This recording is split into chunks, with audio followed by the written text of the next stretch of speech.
You know, you got to pick certain things that motivate you. You have to find a dream that's so big that it overwhelms all of your fears and causes you to never give up. Now, you're gonna think about quitting no matter what you do. I mean, I've thought about it many times, but I always dreamed of buying my mother and father a real house. It's never too late to begin again. No matter what has happened to you in your life, no matter what you've done or what's been done to you, it is never too late to press into a new beginning. There are people and opportunities that were ordained for your past that are not ordained for your future. They were right for a season, but that season can come to an end. The key is how we handle the closed doors, how you handle the people that treated you wrong. Sometimes, instead of kissing them goodbye, we smack them goodbye. Recreating you, and you have the power to do that. You can decide that you're going to change, that you're not going to be a wimp. You can decide that you're going to stand up to life. You can decide that I'm going to live each day as if it were my last. You have the power to make that decision. People who are leaders always have a great dream. They're thinking ahead. They're planning ahead. It's a dream that drives you. It affects how you talk. It affects how you think. It affects how you live. And don't be a dream killer. Don't be a dream killer. You see, George Bernard Shaw said, listen to this, dream of things that never were and ask, why not? You can't change the past, but you can interpret. You can reinterpret how you see it. For years, I was going around with a heavy load on my shoulders, feeling bad because I was adopted.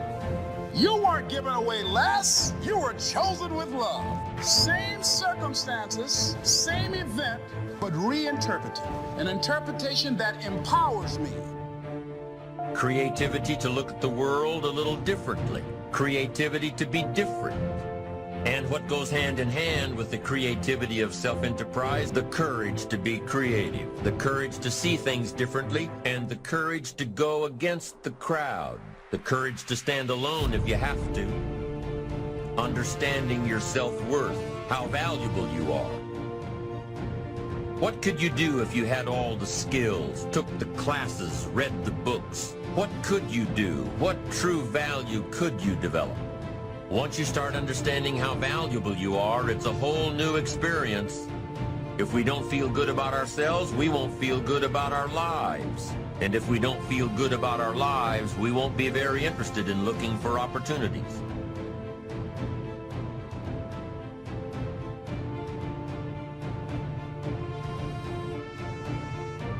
At the end of the day, life is a fight for territory. And once you stop fighting for what you don't want will automatically take over. Success isn't in the having. Success is in the doing. It's the process of doing that brings value. It's the activity that transforms our dreams into reality, that converts ideas into actuality.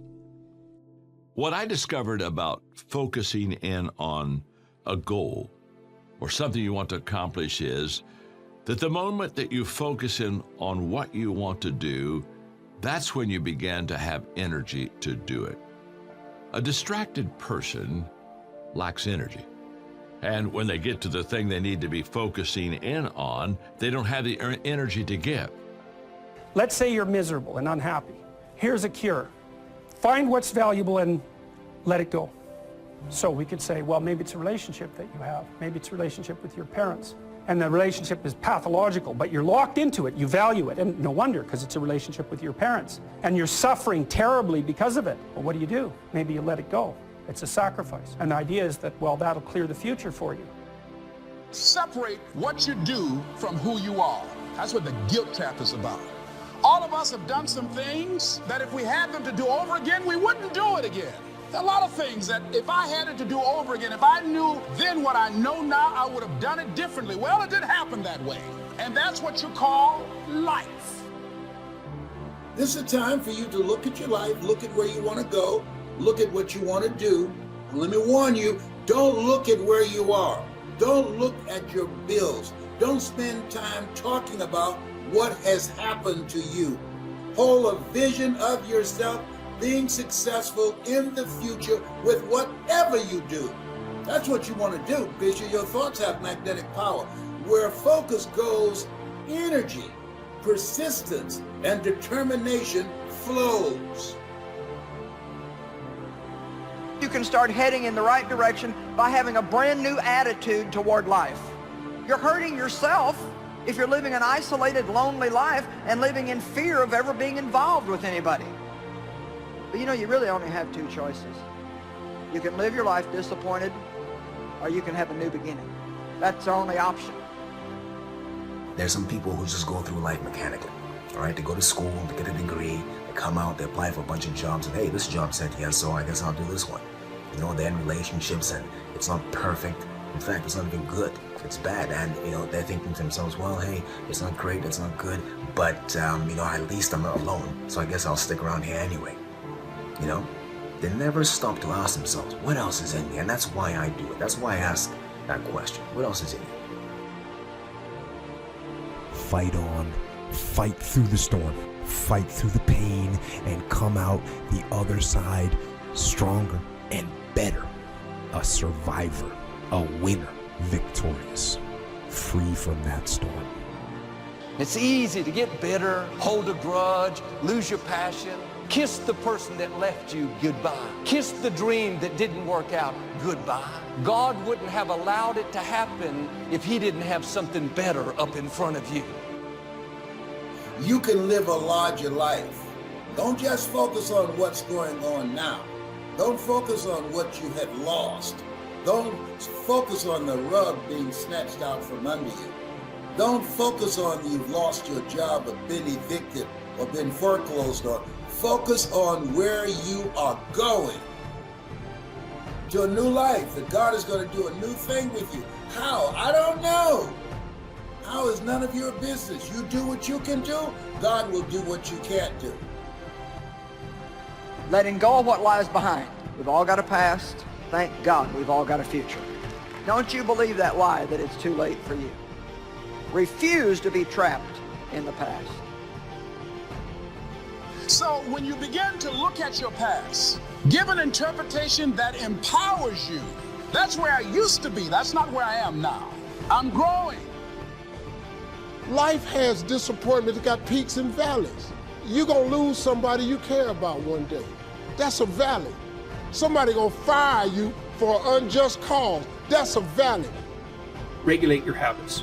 Try to get up at approximately the same time each morning, because your circadian rhythms operate more fluidly and your mood is likely to be regulated better if there's islands of stability in your daily routines. Regulating your sleep and your breakfast eating habits in particular can be a very effective way of regulating your mood and increasing your capacity to concentrate.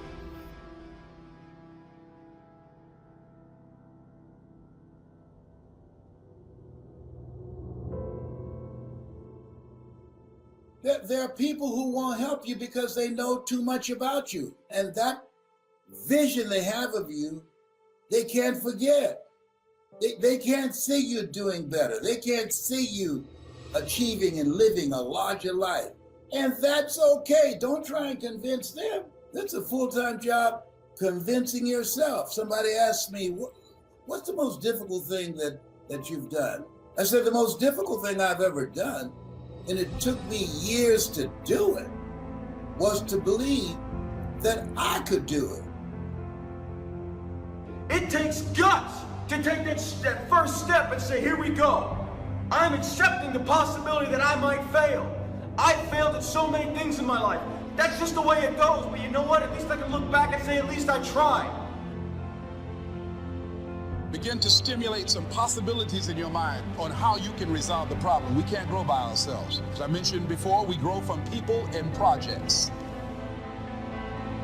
So part of beginning to get unstuck, you've got to decide that the behavior pattern that you have adopted doesn't work for you. You've got to change your strategies, and changing your strategy means reinventing your life. In life, you will always be faced with a series of God-ordained opportunities, brilliantly disguised is problems and challenges. What qualities about your personality you know that you're going to have to change because those particular characteristics are liabilities to you? What are your assets? What are your strong points? Successful people use no's as a reason to come back stronger, to hit harder, all right, and to be more creative. That's what they do with it. That's why they come back harder, because they've heard a bunch of no's. The people who you admire, who you look up to, who you've heard about, a lot of these people have heard no's multiple times, and they've had to come back and reinvent themselves to discover new energy, discover new ways. That's the value of a no. It opens up more doors than yeses. Look at and evaluating yourself to make that determination. Find some trusted critics on where we are falling short. Tell us about our blind spots. We want to have everything being positive about us. We're not perfect. And so one of the rules is if people are impeding your development, you sacrifice your relationship with them. It's a very, very rough rule. An enterprising person is one who sees opportunity in all areas of life. To consistently take advantage of the opportunity that you've created, to be aware, to face life with your eyes and ears open to the possibilities that may be just around the corner. Life is hard. For every time you have a plan, a dream, an aspiration, or a goal, do you know what happens every time you have one of those? This thing comes along called life. But right now, you're being tried. You're being tested by fire and by pain. That's the test. Don't fail the test.